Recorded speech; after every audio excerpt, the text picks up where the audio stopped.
SSC board, Maharashtra state, Marathi अक्षर भारती, इयत्ता 10वी, द्वितीय भाषा, युनिट नंबर 3, जगणं कॅक्टसचं स्थूल वाचन. जगणं कॅक्टसचं हा स्थूल वाचनासाठी असलेला पाठ प्रसिद्ध लेखक व साहित्यिक वसंत शिरवाडकरजींनी लिहिलेला आहे. ते वनस्पती विषयक लेखनासाठी प्रसिद्ध आहेत. वाळवंटी प्रदेश म्हणजे प्रचंड उष्णता व कोरडेपणा असणारा, तसेच रेताड आणि पाण्याचं दुर्भिक्ष्य असणारा प्रदेश. वाळवंटी प्रदेशातील कॅक्टस ही काटेरी आणि कमी पाण्यावर जगणारी वनस्पती त्या प्रदेशातील इतर वनस्पतींचे प्रतिनिधित्व करणारी प्रमुख वनस्पती आहे.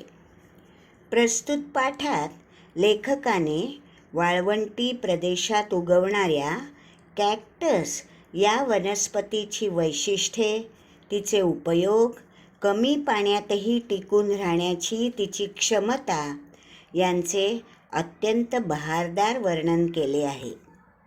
वाळवंटी प्रदेश म्हणजे ठणठणीत कोरडेपणा, पाण्याचं दुर्भिक्ष्य आणि रेताड जमीन. आता या 3 गोष्टी जेथे एकत्र येतात तेथे जीवन कसं फुलणार? पण निसर्ग हा मोठा जादूगार आहे.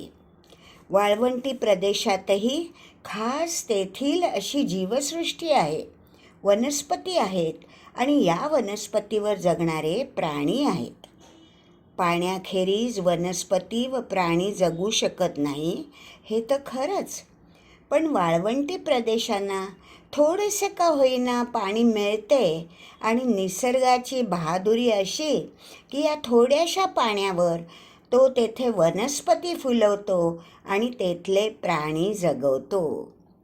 वाळवंटातील जीवनसृष्टी हा खरोखर पृथ्वीवरचा एक चमत्कार आहे. वाळवंटी प्रदेशात वर्षातून एखादाच पाऊस पडतो. कधीकधी 2-2, 3-3 वर्ष पावसाचा ठिकाणा नसतो. अवर्षणाच्या या प्रदीर्घ काळात हा प्रदेश अतिशय वैराण व रुक्ष दिसतो. तिथे जी काही झाडे व झुडपे असतील त्यावर त्या काळात एकही पान असत नाही. जीवन सुकून सुकून निष्प्राण झाल्यासारखे वाटते. मग एक दिवस पाऊस पडतो आणि एखादी जादू व्हावी त्याप्रमाणे झाडाझुडपांना पालवी फुटते आणि जमिनीत दीर्घकाळ सुप्तावस्थेत पडून राहिलेल्या बियांमधून रोपे वर येतात. पाहता पाहता या रोपांवर भरगच्च फुले फुलतात. इतके दिवस ओसाड पडलेला भूप्रदेश पानाफुलांच्या हिरव्या, पिवळ्या, लाल रंगांनी एखाद्या बगीच्यासारखा चित्रमय दिसू लागतो. कवीनी म्हटल्याप्रमाणे मरुभूमीचे नंदनवन होते. पण हे वैभव पहाटे पडणाऱ्या स्वप्नाप्रमाणे थोडाच काळ टिकणारे असते. लवकरच पुन्हा सूर्य आकाशातून आग ओकू लागतो. हवा तापल्या तव्यासारखी गरम होते आणि पाने, फुले, गवत करपून जाऊन जमिनीत त्यांचा भुगा होऊन पडतो. वाळवंटांचे ओसाड भकास जीवन पुन्हा सुरू होतं. पण एक गोष्ट होते, रोपांना आलेल्या बिया मातीत पडतात. त्या पुढील वर्षाचा पाऊस येईपर्यंत जीव धरून मातीत मिसळून राहतात.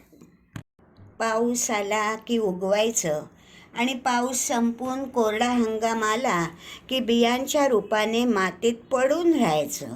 हा जो वर वर्णन केलेला वनस्पतीचा प्रकार आहे तो अवर्षण टाळणारा आहे. वाळवंटी प्रदेशात उगवणाऱ्या वनस्पतींचा आणखीन एक प्रकार आहे, तो अवर्षणाचा प्रतिकार करणारा आहे. या वनस्पती पाऊस पडतो तेव्हा जे काय पाणी मिळवता येईल तेवढे स्वतःमध्ये साठवून ठेवतात आणि कोरड्या हंगामात अगदी मंद गतीने वाढत राहतात. अवर्षणाचा प्रतिकार करणाऱ्या या वनस्पतींमध्ये सर्वात महत्त्वाचं कॅक्टस. कॅक्टसची तुम्हाला ओळख करून द्यायला नको. कॅक्टस आता आपल्या दिवाणखान्यात येऊन पोचला आहे.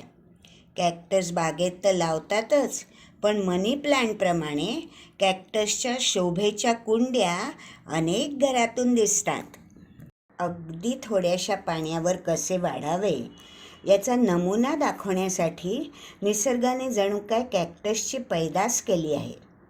वाळवंटी प्रदेशाचा कॅक्टस हा अगदी खास प्रतिनिधी आहे. कॅक्टसच्या अनेक जाती आहेत. सग्वारो कॅक्टस हा कॅक्टसचा राजा. तो 50 फूट उंचीपर्यंत वाढतो. म्हणजे कॅक्टस राक्षस असतो. त्याची वाढ इतकी मंद असते की 50 वर्षात तो फक्त 3 फूट वाढतो आणि 200 वर्ष जगतो. म्हणजे आज उभे असलेले काही सग्वारो कॅक्टस दुसरे बाजीराव पेशवे यांच्या काळापासूनचे आहेत. तसेच सग्वारोची 50 वर्षात 3 फूट वाढ होते. या हिशोबाने एक माणूस त्यांच्या सबंध आयुष्यात सग्वारो कॅक्टस फार फार तर त्यांच्या कमरेच्या थोडासा वरपर्यंत वाढलेला पाहिजे. सग्वारो कॅक्टस हा असा राक्षस, तर काही कॅक्टस तुमच्या हाताच्या अंगठ्याच्या पेऱ्या इतके चिमुकले. कॅक्टसच्या झाडांनी अवर्षणाचा प्रतिकार करण्याची निरनिराळी तंत्रे पैदा केली आहेत. त्याची सगळी अंगरचना पाणी साठवण्यासाठी असते म्हटले तरी चालेल. काही कॅक्टस चेंडूच्या आकाराचे, तर काही खांबाच्या आकाराचे. आपल्या अंगाचा कमीत कमी भाग कोरड्या हवेला उघडा पडू द्यायचा, अशी कॅक्टसची धडपड असते. बहुतेक कॅक्टस घडीदार असतात. या घड्यांनी 2 गोष्टी साधतात. एक अशी की घड्यांच्या आतला भाग कोरड्या गरम हवेपासून सुरक्षित राहतो. दुसरी अशी की या घड्यांचा पन्हाळीसारखा उपयोग होतो. जेव्हा केव्हा पाऊस पडतो तेव्हा पावसाचे पाणी या पन्हाळ्यांमधून खाली वाहत जाऊन थेट मुळांना मिळते. झाडातलं बरंचसं पाणी त्यांची पाने बाष्पीभवनाने गमावतात. म्हणून कॅक्टसच्या झाडाचे पान ही गोष्ट वर्जच करून टाकली आहे. कॅक्टसचे रोप लहान असते तेव्हा त्याला 2-4 छोटी छोटी पाने येतात तेवढीच. नंतर कॅक्टसचे झाड बिनपानाचे राहते. कॅक्टसच्या झाडात रसदार गर असतो. त्यावर प्राण्यांच्या धाडी पडण्याचा मोठाच धोका. पण कॅक्टसच्या झाडाने याचाही बंदोबस्त केला आहे. अनेक कॅक्टस झाडांच्या अंगावर धारदार बोचरे काटे पसरलेले असतात. काय बिशाद आहे बघ प्राण्याची त्याला तोंड लावण्याची. कॅक्टसची ही सारी धडपड मिळेल तेवढं पाणी स्वतःमध्ये साठवून ठेवण्याकरता असते. हे पाणी त्यांना अर्थातच त्यांच्या मुळ्यांमधून मिळतं. थोड्या वेळात पुष्कळ पाणी शोषून घेता येईल अशी या मुळांची खास रचना असते. पाऊस पडतो तेव्हासुद्धा उन्हाने भाजून निघालेली वाळवंटाची जमीन फारच थोडे पाणी शोषून घेऊ शकते. या अडचणीवरही कॅक्टसच्या झाडाने मात केली आहे. कॅक्टस आपली मुळे लांब लांब पसरवते आणि भोवतालच्या जास्तीत जास्त क्षेत्रातलं पाणी शोषून घेते. सग्वारो कॅक्टसच्या मुळ्या यामुळेच 50 फुटापर्यंत लांब असतात. कॅक्टस हे अमेरिका खंडातलं झाड आहे. झाडासंबंधी आपल्या ज्या कल्पना असतात त्यांचा कॅक्टसमध्ये संपूर्ण अभाव असतो. झाड म्हटलं म्हणजे बुंधा, बुंध्याच्या वर चौफेर फांद्या, फांद्यांना डहाळ्या, डहाळ्यांना पानं, असे झाडाचे डेरेदार रूप आपल्या दृष्टीसमोर असते. कॅक्टसमध्ये असं काही नाही. कॅक्टस म्हणजे वरच्या बाजूला निमुळता होत गेलेला एक सरळ सोट खांब. कॅक्टसला फांद्या असतात, पण त्यासुद्धा या सरळसोट खांबासारख्या. सग्वारो कॅक्टस हा तर हात वर करून उभ्या राहिलेल्या एखाद्या मोठ्या बाहुल्यासारखा दिसतो. कॅक्टसच्या सुमारे 1000 जाती आहेत. त्यातील अनेकांचे आकार मोठे चित्रविचित्र आहेत. एका कॅक्टसचं नाव आहे सायाळ कॅक्टस, कारण तो कुंपणाच्या आश्रयाने राहणाऱ्या सायाळासारखा दिसतो. दुसरा एक कॅक्टस अस्वलासारखा दिसतो, म्हणून त्याला अस्वल कॅक्टस असं म्हणतात. एक कॅक्टस थेट पिंपासारखा दिसतो, म्हणून त्याला पिंप कॅक्टस म्हणतात. सांबराच्या शिंगासारख्या दिसणाऱ्या कॅक्टसला सांबरशिंग कॅक्टस म्हणतात.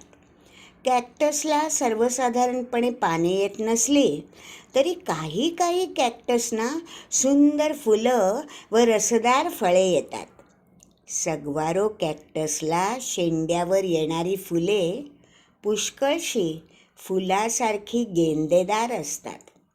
ही फुले फुलली की थोडा काळ का होईना बिचाऱ्या ओसाड वाळवंटाला सौंदर्याचा स्पर्श होतो. अमेरिकेतले रेड इंडियन लोक पूर्वीच्या काळी सगवारो कॅक्टसचा अनेक प्रकारे उपयोग करून घेत असत. अवर्षणाच्या काळात कॅक्टस चेचून ते त्याचं पाणी काढीत आणि तहान शमवण्यासाठी हे पाणी पीत. सगवारो कॅक्टसला फळे येतात. त्यामधला गर कलिंगडाच्या गरासारखा असतो. रेड इंडियन लोक ही फळे चवीने खात असत. फळाच्या गरात साखर घालून तो मोरावळ्यासारखा टिकवता येतो. रेड इंडियन लोकांचे हेही एक खाद्य असते. वर पिंप कॅक्टसचा उल्लेख केला आहे. त्याचा उपयोग वाळवंटातून प्रवास करणारे लोक तहान भागवण्यासाठी करत असत. मात्र त्याचे पाणी काढणे फार जिकिरीचे काम आहे.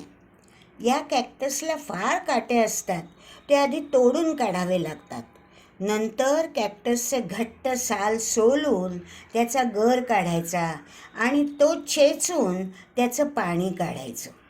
पाणी मिळणार ते अर्धा किंवा पाव वाटी आणि त्याची चवसुद्धा अतिशय तुरट. तहानेने व्याकुळ झालेला प्रवासी अगदी निरुपाय झाला तरच हा खटाटोप करी. सायाळ कॅक्टसची फळं मात्र स्ट्रॉबेरीसारखी चवीला मधुर असतात. वाळवंटी प्रदेशात बहुतेक झाडांना काटे असतात. त्याला खास कारण आहे.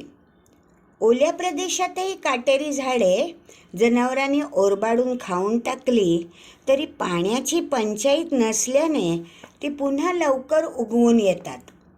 वाळवंटी प्रदेशात हे शक्य नाही. पाण्याच्या दुर्भिक्षामुळे झाड एकदा गेले की गेले. यासाठी या प्रदेशातल्या झाडांनी काट्यांची शस्त्रे परजून स्वसंरक्षणाची खबरदारी घेतली आहे.